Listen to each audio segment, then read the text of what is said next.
नमस्कार दोस्तों, आपका हमारे चैनल न्यू रॉयल कहानी में स्वागत है। और आज की कहानी का हमारा प्रसंग है होली, यानी होली क्यों मनाई जाती है।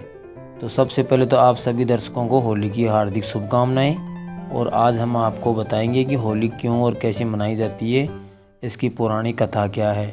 तो होली का त्यौहार उमंग और उत्साह का त्यौहार है।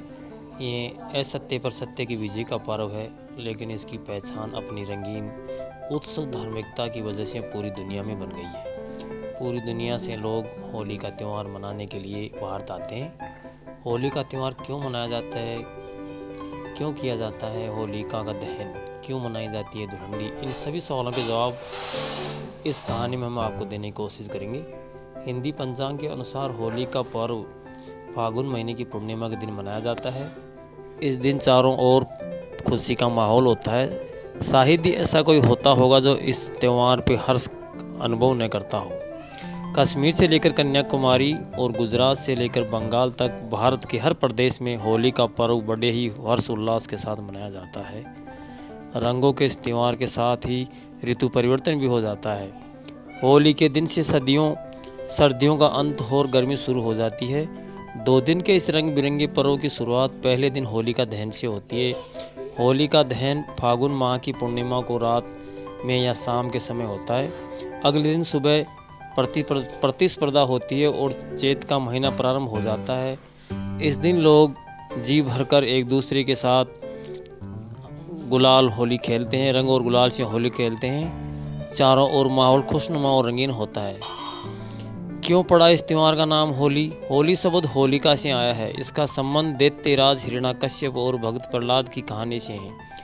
ऐसा मानना है कि हिरण्याकश्यप अपने पिछले जन्म में भगवान विष्णु के दरबार में था, लेकिन एक श्राप के कारण उसे धरती पर राक्षस के रूप में जन्म लेना पड़ा था।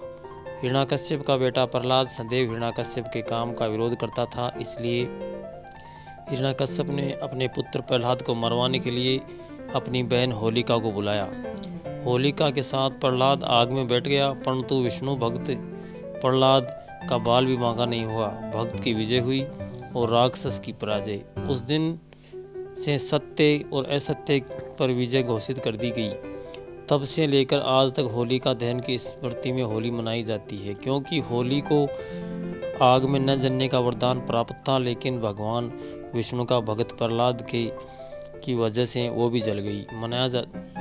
होली भारत का एकमात्र ऐसा पर्व है जिसे सभी धर्मों के लोग साथ मिलकर मनाते हैं, एक दूसरे के रंग लगाते हैं और गले मिलकर सारे गिले शिकवे दूर करते हैं। भारत के कई राज्यों में होली के अवसर पर विशेष आयोजन किए जाते हैं, खासकर बरसाने की और ब्रज की होली। पंजाब, हरियाणा, बंगाल, बिहार, राजस्थान से लेकर नेपाल तक लोग होली को त्यौहार मस्ती के साथ मनाते हैं।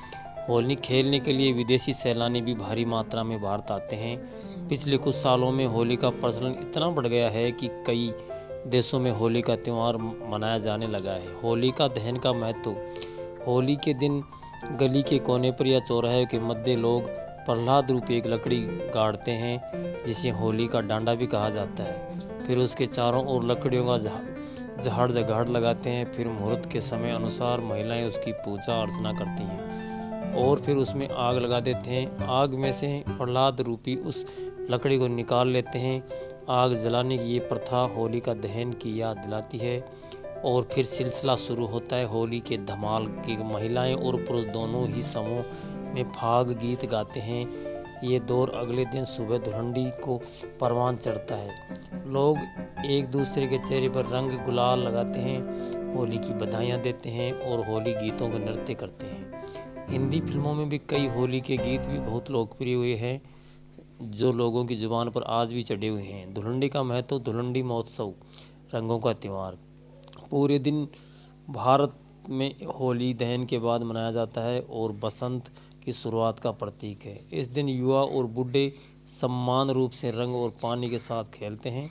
धार्मिक ग्रंथों के अनुसार धुलंडी के दिन भगवान श्री कृष्ण ने पूतना नामक राक्षसी का वध किया था, जिसकी खुशी में गांव वालों ने वृंदावन में होली का त्यौहार मनाया था। भगवान श्री कृष्ण ने गोपियों के साथ रासलीला रचाई थी और अगले दिन रंग खेलने का उत्सव मनाया गया। तब से ये रंग खेलने का प्रचलन है, जिसकी शुरुआत वृंदावन से हुई थी और इसलिए आज भी ब्रज की होली दुनिया भर में प्रसिद्ध है।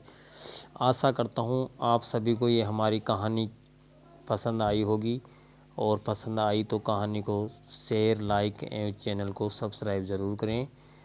आप सभी को होली की हार्दिक बहुत बहुत बधाइयाँ और शुभकामनाएँ। धन्यवाद।